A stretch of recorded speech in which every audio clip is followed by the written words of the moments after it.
আপনারা দেখছেন TVN24 news network. সবশেষ আপডেটে স্বাগত জানাচ্ছি আমি রেশমা আহমেদ। ফ্লোরিডার অরল্যান্ডোতে দুই বাংলাদেশি পিএইচডি শিক্ষার্থী হত্যার ঘটনায় তদন্ত যত এগোচ্ছে ততই বেরিয়ে আসছে ভয়ঙ্কর সব তথ্য। প্রসিকিউটরদের সাম্প্রতিক প্রতিবেদনে বলা হয়েছে, প্রধান সন্দেহভাজন হিশাম আবু ঘারবিয়ে অপরাধ সংগঠনের আগে এবং পরে অনলাইনে একাধিক উদ্বেগজনক প্রশ্ন করেছিলেন, যা তদন্তকারীদের মতে একটি সুপরিকল্পিত অপরাধের ইঙ্গিত দেয়। প্রতিবেদন অনুযায়ী তিনি জানতে চেয়েছিলেন, কোনো মানুষের দেহ যদি প্লাস্টিকের ব্যাগে ভরে ডাস্টবিনে ফেলা হয় তাহলে কি ঘটতে পারে। এছাড়া তিনি গাড়ির ভেহিকল আইডেন্টিফিকেশন নাম্বার পরিবর্তন করা যায় কিনা, লাইসেন্স ছাড়া বাসায় অস্ত্র রাখা সম্ভব কিনা এসব বিষয়ে প্রশ্ন করেন। এমনকি তিনি জানতে চান গুলির শব্দ প্রতিবেশীরা শুনতে পাবে কিনা এবং মাথায় গুলি লাগার পর কেউ বেঁচে থাকতে পারে কিনা। এই প্রশ্নগুলো নিখোঁজ হওয়ার আগে এবং ঘটনার পরেও করা হয়েছিল, যা তদন্তকারীদের কাছে অত্যন্ত গুরুত্বপূর্ণ ডিজিটাল প্রমাণ হিসেবে বিবেচিত হচ্ছে। তদন্তে উঠে এসেছে, নিহত দুই শিক্ষার্থী জামিল লিমন এবং নাহিদা বৃষ্টি 16 এপ্রিল নিখোঁজ হন। তারা দুইজনই ইউনিভার্সিটি অব সাউথ ফ্লোরিডার শিক্ষার্থী ছিলেন এবং ব্যক্তিগতভাবে ঘনিষ্ঠ সম্পর্কে ছিলেন। পরিবারের সদস্যদের মতে তারা ভবিষ্যতে বিয়ে করার পরিকল্পনাও করছিলেন। 17 এপ্রিল এক বন্ধু তাদের সঙ্গে যোগাযোগ করতে ব্যর্থ হয়ে পুলিশকে জানান। এরপর পুলিশ দ্রুত তদন্ত শুরু করে এবং বৃষ্টির ক্যাম্পাস অফিসে গিয়ে তার পার্স, লাঞ্চ বক্স, ম্যাকবুক ও আইপ্যাড উদ্ধার করে। এতে বোঝা যায় তিনি হঠাৎ করেই নিখোঁজ হন এবং স্বাভাবিকভাবে কোথাও যাননি। লিবাননের বাসায় গিয়ে তদন্তকারীরা আরও উদ্বেগজনক আলামত পান। রান্নাঘর থেকে সন্দেহভাজনের শোবার ঘর পর্যন্ত রক্তের দাগ পাওয়া যায়। তার কক্ষে আরও রক্তের উপস্থিতি ছিল। অন্যদিকে লিমনের কক্ষে পাওয়া যায় নাহিদা বৃষ্টির আইডি কার্ড ও ক্রেডিট কার্ড, যা ইঙ্গিত দেয় নিখোঁজ হওয়ার আগে তিনি ওই বাসায় গিয়েছিলেন।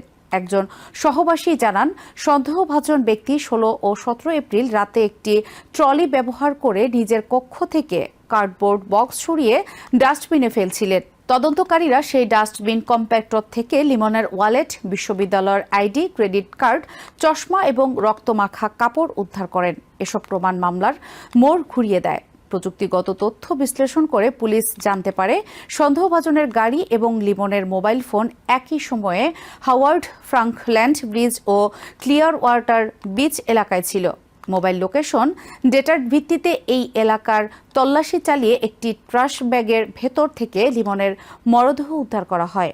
ময়নাতদন্তে দেখা যায় তাকে একাধিকবার ছুরিকাঘাত করা হয়েছিল, যা হত্যার নৃশংসতা স্পষ্ট করে। অন্যদিকে একই এলাকার কাছাকাছি একটি জলপথ থেকে আরেকটি মরদেহ উদ্ধার করা হয়েছে, যা নাহিদা বৃষ্টির হতে পারে বলে ধারণা করা হচ্ছে। তবে আনুষ্ঠানিকভাবে শনাক্তের জন্য ডিএনএ পরীক্ষা চলছে। এই অংশটি তদন্তের জন্য অত্যন্ত গুরুত্বপূর্ণ, কারণ এটি দ্বিতীয় হত্যার প্রমাণ নিশ্চিত করতে সাহায্য করবে। ঘটনার পর সন্দেহভাজনের আচরণও ছিল সন্দেহজনক। তাকে প্রথমে তার পরিবারের বাসা থেকে আটক করা হয়, যেখানে পুলিশ গৃহ সহিংসতার একটি কলের জবাব দিতে গিয়ে তাকে পায়। পুলিশ সদস্যরা পরিবারের অন্য সদস্যদের নিরাপদে সরিয়ে নেন, কিন্তু আবু ঘারবিয়ে নিজেকে ভেতরে আটকে রেখে বের হতে অস্বীকৃতি জানান। পরে সোয়াট টিম, ড্রোন, রোবট এবং ক্রাইসিস নেগোশিয়েটরদের সহযোগিতায় তাকে আত্মসমর্পণে বাধ্য করা হয়। তিনি তখন শুধুমাত্র একটি তোয়ালে পরিহিত অবস্থায় বের হয়ে আসেন। প্রাথমিকভাবে তাকে মৃতদেহ সরানো, মৃত্যুর তথ্য গোপন, প্রমাণ নষ্ট করা, অবৈধভাবে আটক রাখা এবং হামলার অভিযোগে গ্রেফতার করা হয়। পরে তদন্তে আরও তথ্য প্রমাণ পাওয়ার পর তার বিরুদ্ধে প্রথম ডিগ্রির পরিকল্পিত হত্যার 2টি অভিযোগ আনা হয়। আদালত তাকে জামিন ছাড়াই আটক রাখার নির্দেশ দিয়েছে এবং মামলার শুনানি নির্ধারিত হয়েছে। নিহত জামিল লিমন ভূগোল, পরিবেশ বিজ্ঞান ও নীতিমালা নিয়ে পড়াশোনা করছিলেন। নাহিদা বৃষ্টি ছিলেন কেমিক্যাল ইঞ্জিনিয়ারিংয়ের একজন মেধাবী গবেষক এবং নোয়াখালী সায়েন্স অ্যান্ড টেকনোলজি ইউনিভার্সিটির গ্র্যাজুয়েট। বিশ্ববিদ্যালয় কর্তৃপক্ষ তাকে একজন প্রতিশ্রুতিশীল শিক্ষার্থী হিসেবে উল্লেখ করেছে।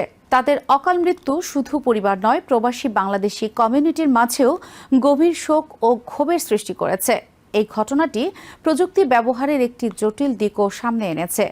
যদিও সংশ্লিষ্ট চ্যাটবট সন্দেহভাজনের প্রশ্নগুলোকে বিপজ্জনক হিসেবে চিহ্নিত করে সতর্ক করেছিল, তবুও এটি দেখাচ্ছে যে অপরাধীরা কিভাবে প্রযুক্তিকে ব্যবহার করে তথ্য সংগ্রহের চেষ্টা করতে পারে।